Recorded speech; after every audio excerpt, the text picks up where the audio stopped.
Bismillahirrahmanirrahim. Assalamualaikum warahmatullahi wabarakatuh. Waalaikumsalam warahmatullahi wabarakatuh. Alhamdulillahirabbil alamin.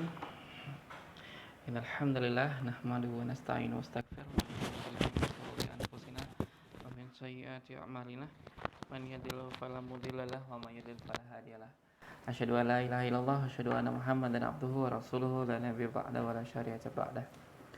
Rabbi sholli sadri wa yassir amri wa hlul 'uqdatam min lisani yafqahu qawli. Amma ba'd. Innamal a'malu binniyat wa innamal likulli imri'in ma nawa. Faman kana hijratuhu ila Allahi wa rasulihi wa man kana hijratuhu ila Allahi wa rasulihi ila akhiril hadis. Sadaqallahu lazim wa sadaqal muslim. Alhamdulillahirabbil alamin. Ahlan wa sahlan fi hudurikum, teman-teman terbaik dari saya yang sudah menyemangati hari ini dan masih menyemangati hari, karena sebetulnya dari semangat itu kemudian muncul rasa cinta kita kepada Allah. Maka menjadi nikmat yang sangat banyak dari kita bisa rasakan, diantaranya nikmat memiliki Allah, nikmat memiliki Islam, nikmat memiliki iman, dan nikmat sehat walafiat yang kemudian tercurahkan kepada antum sekalian dan juga teman-teman yang sedang melihat tayangan ini. Salawat serta salam senantiasa kita curahkan kepada baginda dalam baginda Muhammad SAW. Dari beliaulah ketampanan fisik, kedalaman hati, dan keteguhan jiwa yang kemudian patut kita tiru dan kita contoh. Sehingga selawat kita sertakan juga kepada beliau dan kepada keluarganya, para sahabatnya, para tabi-tabiin, dan juga sampai pemuda Islam akhir zaman, sampai kiranya matahari terbit dari arah barat dan tenggelam di arah timur. Kemarin itu suatu tali temali yang saling menyambung satu dengan yang lain. Jadi bahasanya semakin dalam bagi teman-teman sekalian. Apa itu? Teman-teman sudah paham bahwasanya permasalahan pertama yang harus selesaikan adalah aku harus jatuh cinta dulu kepada Allah. Buktinya apa? Ya Allah, saya pengen buat kejar dunia, saya pengen buat dapet dunia, didapat deh. Ya Allah, saya pengen buat punya Alphard, saya pengen punya helikopter, saya pengen punya kereta terpanjang di dunia. Allah pun akan mengabulkannya, kan? Ud'uni astajib lakum, mintalah hanya kepadaku maka akan kuijabah setiap doa kalian. Itu betul di surat Ghafir ayat ke-60. Jadi antum boleh minta doa yang banyak-banyak, boleh.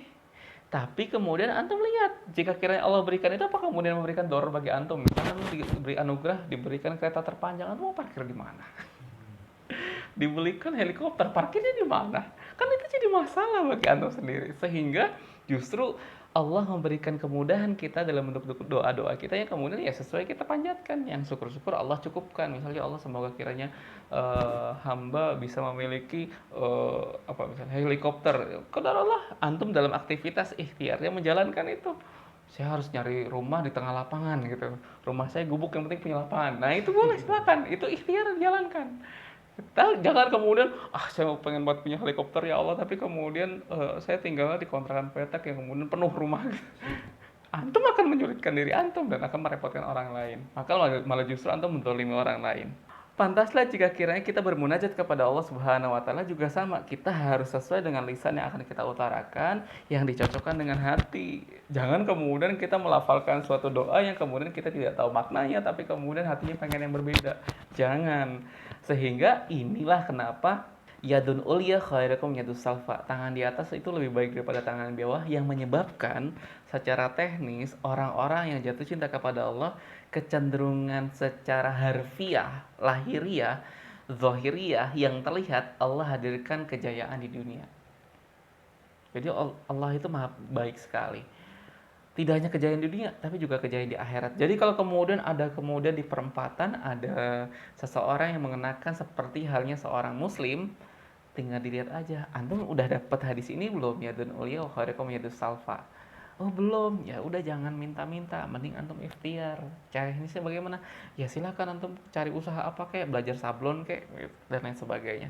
Nah sehingga dari sini kemudian kisah nyata ini diperoleh adalah satu kisah di daerah BSD yang kemudian beliau itu dalam usia mudanya belum punya kapabilitas dan bakat minat, tapi kemudian senantiasa mendekatkan diri kepada Allah dan akhirnya Allah menangkan urusan tersebut dan akhirnya Allah hadiahkan beliau jadi orang yang cukup kategori secara zahiriah mapan.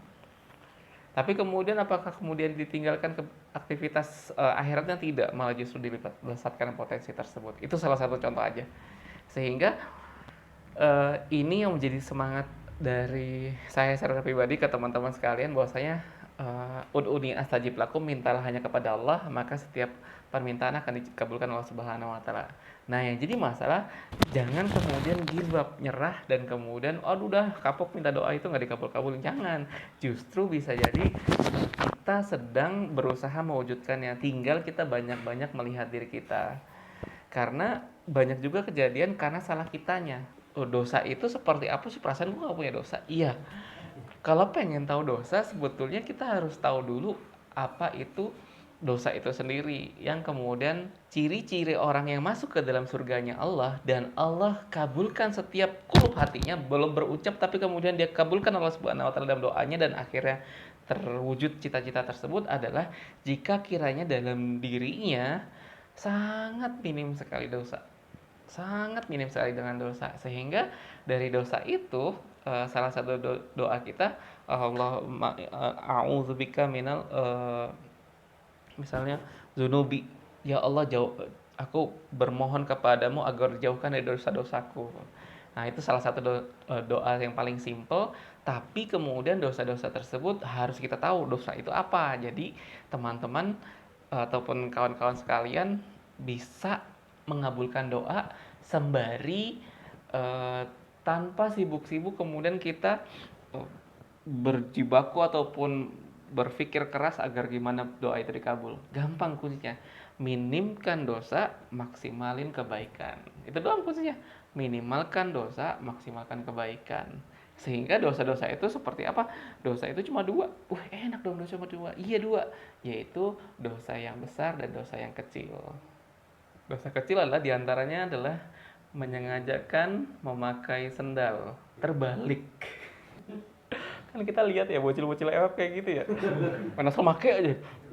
Atau sendal taruh di tangan dan sebagainya. Ataupun sendal temennya diambil, diumpetin dan lain sebagainya. Itu suatu bentuk-bentuk dosa-dosa kecil. Tapi alhamdulillah mereka masih diampuni dosanya Allah Subhanahu wa taala karena belum balik. Dosa-dosa kecil berikutnya seperti apa? Misalnya memendung semut, karena kita nggak sengaja ya, terus kemudian kalau nggak sengaja beda, tapi kalau dengan kesengajaan dipukul jebret sampai dihantam, dipalu, terus kemudian apa dibakar, wah pokoknya itu udah terlaluan banget. Itu jatuhnya dosa kecil, padahal kan itu sebetulnya dia nggak cuma numpang lewat doang, apalagi Allah anugerahkan beliau dalam Al-Quran An-Naml, sedangkan kita nggak ada nama khusus untuk Fuad, nggak ada di Al-Quran, nggak ada kan.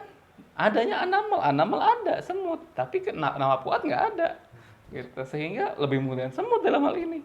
Sehingga semut belum lagi Allah hadiahkan beliau buta, sehingga beliau itu bergerak berdasarkan antena yang berjalan di wilayahnya. Terus kemudian kita acak-acak, wah kita bikin nyasar dia yuk. Nah itu jadi salah satu. Karena kan semut itu bekerja sama satu dengan yang lain, sama bentuk pet jejak ataupun langkah sampai ke tempat tujuan dari teman-temannya. Nah terus kemudian kita acak-acak kan sih kok kasihan beliaunya. Nah itu salah satu dosa kecil yang kemudian iya kalau kemudian kita nggak sadar itu dosa, ternyata itu dosa gitu.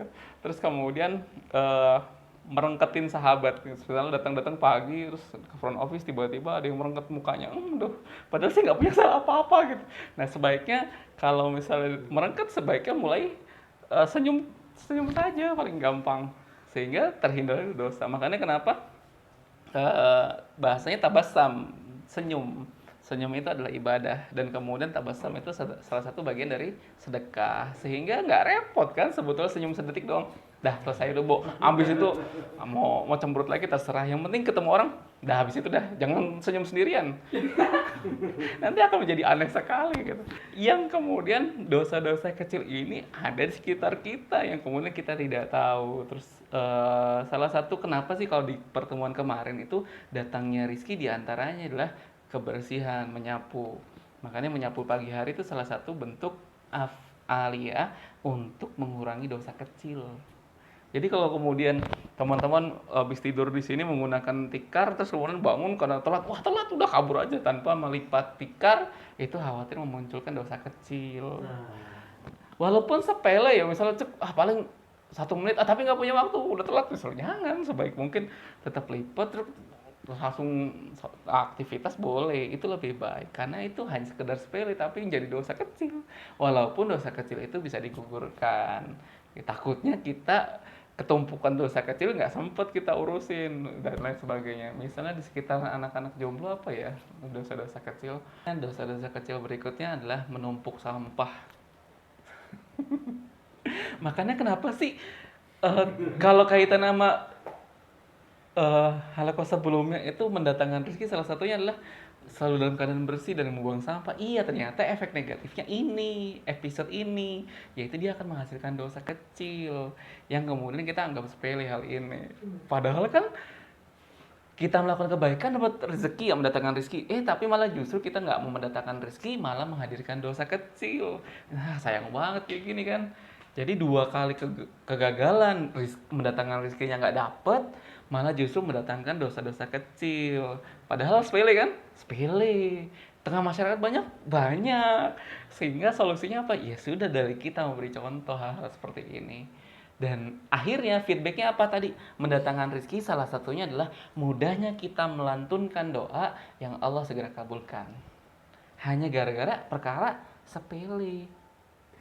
Nah, sehingga bahasa sepele lagi apa kemudian? Kalau kemarin dalam utarakan dalam bentuk seseorang yang kemudian sholat dan kemudian mohon maaf dia mengalami BB, nggak usah kita terjemahkan BB itu apa, dan kemudian kita sholatnya nggak konsen. Nah, itu juga bahaya, menyebabkan dosa-dosa kecil. Nah, seperti itulah kemudian pentingnya minyak wangi tadi yang ditawarkan teman-teman. Tinggal teman-teman pakai aja, walaupun pakainya di kondisi tertentu. Misalnya kalau lagi sendirian terserah, atau mau bawa-bawaan ini juga nggak apa-apa gitu.